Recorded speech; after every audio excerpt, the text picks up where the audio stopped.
नमस्कार साथियों, स्वागत है आप सभी का स्टॉक गुरुवर के आज के इवनिंग मार्केट एनालिसिस एपिसोड के अंदर। आज मैं आपसे डिस्कस करने वाला हूं जो मार्केट के अंदर भयंकर वॉलेटिलिटी दिखी, चाहे निफ्टी है चाहे बैंक निफ्टी है, इसके अंदर क्या कारण रहा, कौन से स्टॉक्स थे जिन्होंने मार्केट को सपोर्ट किया, कौन से स्टॉक्स थे जिन्होंने मार्केट को सपोर्ट नहीं किया, जिनके कारण मार्केट फॉल हुई मेरे अनुसार जो मुझे लगते हैं। और मैं निफ्टी और बैंक निफ्टी के लिए अब क्या प्रेडिक्शन लेके चलूंगा, आज की मार्केट के बाद मेरी स्ट्रेटजी क्या रहने वाली है, वो मैं आपसे इसके अंदर शेयर करने वाला हूं। उससे पहले अगर आपने अब तक स्टॉक गुरुवर के चैनल को सब्सक्राइब नहीं किया है तो ये जो सब्सक्राइब बटन आपकी स्क्रीन पे दिखाई दे रहा है, प्लीज इसको प्रेस कर दीजिएगा और बेल आइकन ऊपर नोटिफिकेशन बेल को जाकर के उसमें ऑल चूज कर लीजिएगा।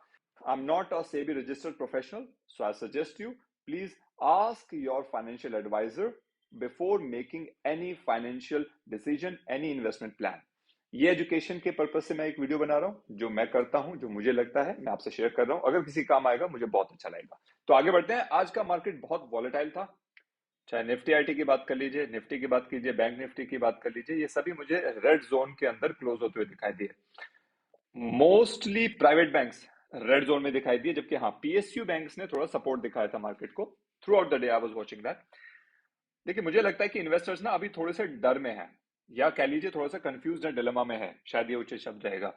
ये हो सकता है बजट के कारण, मुझे लग रहा है कि शायद ये बजट के कारण हो। दूसरा, देखिए जो फेड की होने वाली मीटिंग है उसका आउटकम कैसा रहेगा, शायद वो उसका भी वेट कर रहे हो।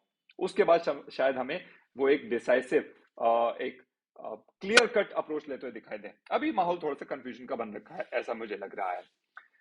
डोमेस्टिक इंस्टीट्यूशंस और जो रिटेल ने ये जो जबरदस्त कैश फ्लो किया ना, जो अपनी मार्केट को अब तक सपोर्ट कर रखा है, इसके कारण एफआईआईज ने मजबूर होकर के उनको अपनी सेलिंग कम करनी पड़ रही है। आज सुबह जो मैंने आपसे अपने मॉर्निंग मार्केट एनालिसिस एपिसोड के अंदर शेयर किया था कि एफआईआईज ने अपनी सेलिंग को कम करके, नेट कल वो बायर्स रहे थे, मतलब आज सुबह के टाइम तक नेट बायर्स थे, तकरीबन 110 करोड़ के आसपास था शायद। तो कम थी क्वांटिटी, बट यस, सेलिंग थोड़ी सी बंद होती दिखाई दी मुझे, जहां पे डोमेस्टिक इंस्टीट्यूशंस ने 3000 करोड़ से ज्यादा की बाइंग करी हुई थी। तो शायद ये भी एक प्रेशर बना रहा है फॉरेन इंस्टीट्यूशंस के ऊपर।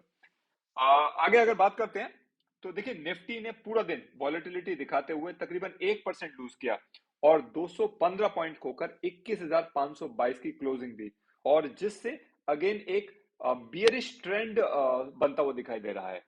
देखिए, चाहे रिलायंस हो, रिलायंस ने तकरीबन 0.3%, 80 पॉइंट खो करके 2815 पे क्लोजिंग दी। कल का जो रिलायंस का गेन था, लग रहा था मॉर्निंग में कि शायद इसको सस्टेन कर पाएगा, आगे बढ़ेगा, बट यस, रिलायंस इसको सस्टेन करने में कामयाब नहीं हो पाया।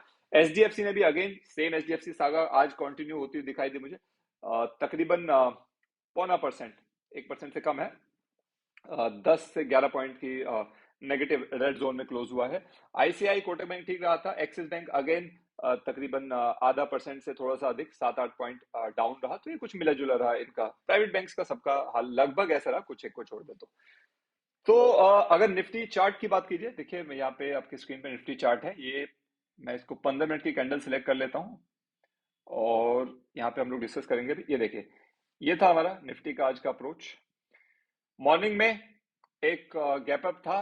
गिफ्ट निफ्टी ने जो गैप अप था वो बहुत ज्यादा शो किया था, लेकिन जब मार्केट खुली तो उस टाइम पे गैप अप जो था वो ज्यादा दिखा नहीं, उतना जितना होना चाहिए, कम गैप अप था, क्योंकि उस टाइम पे वो गिफ्ट निफ्टी 100, 110, 113 पॉइंट के आसपास दिखा रहा था। बट यस, मॉर्निंग में जो गैप अप वो थोड़ा कम था। देखिए, हमने गैप अप, मार्केट खुली तो सही लेकिन उसको सस्टेन नहीं कर पाया और वापस हमने उसको लूज कर दिया। फिर हल्की सी वॉलिटिलिटी दिखी और फिर देखिए उसके बाद मार्केट ने ये डाउन ट्रेंड शो किया। यहाँ पे लगा कि शायद सपोर्ट करेगा, हल्का सा अपवर्ड मूव शो करने की कोशिश की, लेकिन इस कैंडल, ये जो लॉन्ग कैंडल आई, इसके आते ही देखिए यहाँ पे पता भी चल रहा है इस कैंडल से कि ये बियरिश पैटर्न बनाने वाली है। और उसके बाद देखिए मार्केट में, और ये बिल्कुल फ्री फ्लो, यहां से तो नोज डाइव कह सकते हैं कि मार्केट एकदम नीचे गई, सीधा नाक के बल गिरी। So that was Nifty.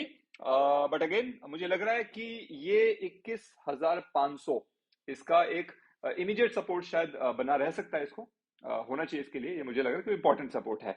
हाँ, कल के जो गेंस थे उसको निफ्टी ने काफी वॉश आउट किया, तकरीबन 215 पॉइंट बहुत ज्यादा होते हैं। बट ठीक है, देखते हैं कल के अप्रोच में क्या रहेगा। और अगर आगे बात करते हैं तो देखिए, जो बाकी अगर 21,500 से नीचे फॉल करता है तो शायद फिर अगेन फिर से एक वो जो बियरिश ट्रेंड है, हम उसमें दोबारा एंटर कर जाए उस जोन में। संभावना कम है, बट यस, जब तक बजट आकर के, ये वीक मैंने पहली बात कहा था आपसे कि ये वीक थोड़ा सा अनस्टेबल रहने वाला है, so we need to be very careful about that. मैं इस अप्रोच को लेकर के चल रहा हूँ। देखिए, बैंक निफ्टी की बात करते हैं तो यहाँ पे मैं बैंक निफ्टी का 15 मिनट्स का चार्ट लगा लेता हूँ ये आ गया बैंक निफ्टी का 15 मिनट्स का चार्ट। सो इसको थोड़ा सा एक्सपेंड कर देते हैं। देखिए, हमने एक गैप अप था, गैप अप मिला था, लेकिन हम उसको सस्टेन नहीं कर पाए, फॉल आया, और उसके बाद मार्केट में वॉलेटिलिटी रही, काफी वॉलेटाइल रहा market, up and down trends चलते रहे, और उसके बाद लास्ट में अगेन एक फ्लैट जैसा खुला था वैसे ही लगभग ये अप्रोच शो करते हुए बंद हुआ। तकरीबन 75 पॉइंट इसमें हमने लूज किए, और एक 1.25% से कम 0.16% की क्लोजिंग के साथ 45,367 पे बैंक निफ्टी हमारा क्लोज हुआ है।